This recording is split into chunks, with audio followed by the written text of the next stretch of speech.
The proposed bear hunt in 2025 became a reality today. Hundreds of Floridians showed up at the Florida Fish and Wildlife Conservation Commission's quarterly meeting in Havana, Florida today, both for and against the hunt. An overwhelming number of them voiced their disapproval of the bear hunt proposal. But as News 13's Grace Velez tells us, commissioners still voted to approve every aspect of the hunt anyway. If anybody has any other comments, anybody? No? So there's a motion on the second on the table. I'm going to call the question. All those in favor say aye. Aye. Aye. Okay, so it passes unanimously. All right? Got it? Anybody surprised?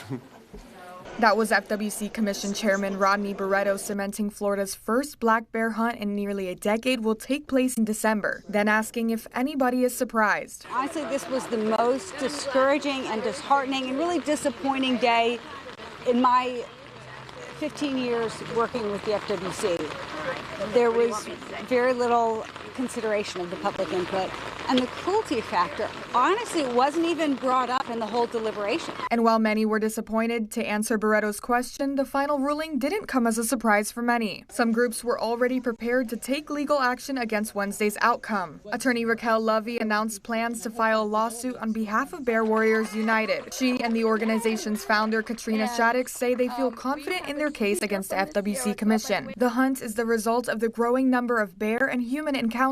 In December, commissioners recommended staff to look for options for a black bear hunt in 2025. Although on Wednesday, Barreto attempted to deny that request. We didn't direct staff to go do a bear hunt.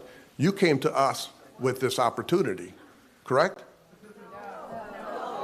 Over the course of collecting public feedback and data, the bear hunt proposal was amended several times to include hunting with dogs, allowing spectators, baiting bears over feed stations, and more. Those amendments caused the most controversy at the May quarterly meeting. FWC staff say those amendments support a regulated and conservative hunt and allow hunters to make better judgment calls and avoid the killing of cubs or females with cubs, which occurred during the last hunt in 2015. Many attendees agreed with all aspects of the proposal, including commissioners from Gulf and Franklin counties and sheriff's officials from Liberty County. Many supporters were wearing hunter orange, but not all of them. I think dogs and baiting are both great hunting mechanisms in this case for bears. If you want to have the most effective bear hunt, you want to be very selective about what you're killing. We want to be selective. We as hunters, we want to make sure there's population of bears for years to come so we're able to continue this hunt. On Wednesday, opponents failed to convince the commission once again to drop the use of dogs and baiting aspects of the hunt. Go ahead and put it on the floor to move final adoption of the rule. In Havana, Grace Velez, News 13, Panhandle Strong. So what are the details of this bear hunt? We'll have all the logistics tonight on News 13 at 10 o'clock.